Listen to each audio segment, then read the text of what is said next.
राहुल गांधी ने प्रधानमंत्री मोदी और केंद्र सरकार पर एक बार फिर से हमला बोला है। राहुल गांधी ने केंद्र सरकार पर राज्यों की वेलफेयर स्कीम के फंड को लेकर बड़ा आरोप लगाया है। कांग्रेस नेता राहुल गांधी ने कहा कि सरकार राज्यों को टैक्स का भुगतान नहीं करके उनका हक मार रही है। राहुल गांधी ने सोशल मीडिया प्लेटफॉर्म एक्स पर पोस्ट शेयर कर केंद्र सरकार पर हमला बोला है।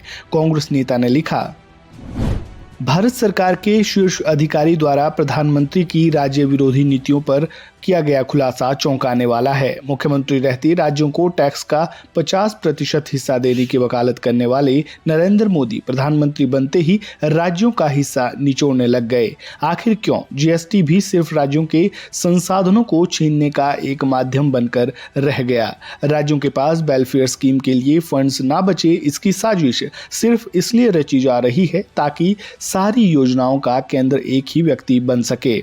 उससे भी चिंताजनक बात यह है कि इस गंभीर विषय पर मीडिया के किसी समूह ने चर्चा करने की जरूरत नहीं समझी। संविधान निर्माण के समय बाबा साहेब अम्बेडकर और संविधान सभा ने एक लंबी चर्चा के बाद केंद्र और राज्यों के बीच शक्तियों का बंटवारा कर एक मजबूत संघ ढांचा बनाया था। जनता को बांटने वाली दृष्टिहीन सोच शक्तियों के इस संवैधानिक बंटवारे को भी कमजोर करना चाहती है। हमारी नीति स्पष्ट है, राज्यों को उनका न्याय और हक देकर मजबूत बनाकर ही एक बेहतर भारत का आधार तैयार हो सकता है।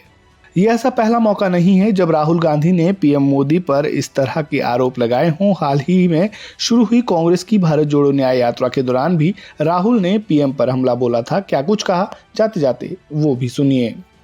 और आरएसएस और बीजेपी की विचारधारा जो आपका है, चाहे वो जल हो, जंगल हो, जमीन हो, वो किसी ना किसी बहाना बनाकर आपके हाथ से खींचने की कोशिश कर रहे हैं।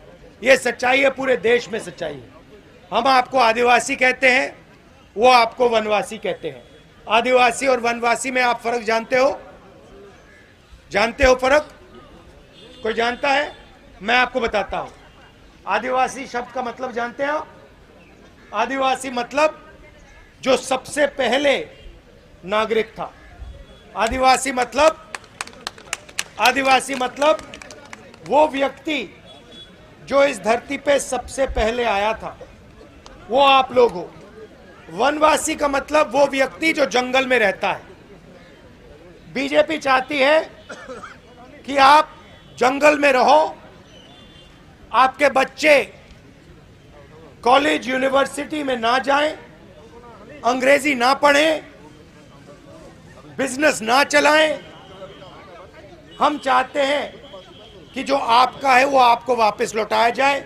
आपकी जमीन है, आपका जल है, आपका जंगल है, वो आपके हाथों में फिर से वापस दिया जाए। इसीलिए हमने हम पैसा कानून लाए, ट्राइबल बिल लाए और पूरे हिंदुस्तान में जो आपकी जमीन है, जो आपका हक है, वो हमने आपको वापस देने की कोशिश की।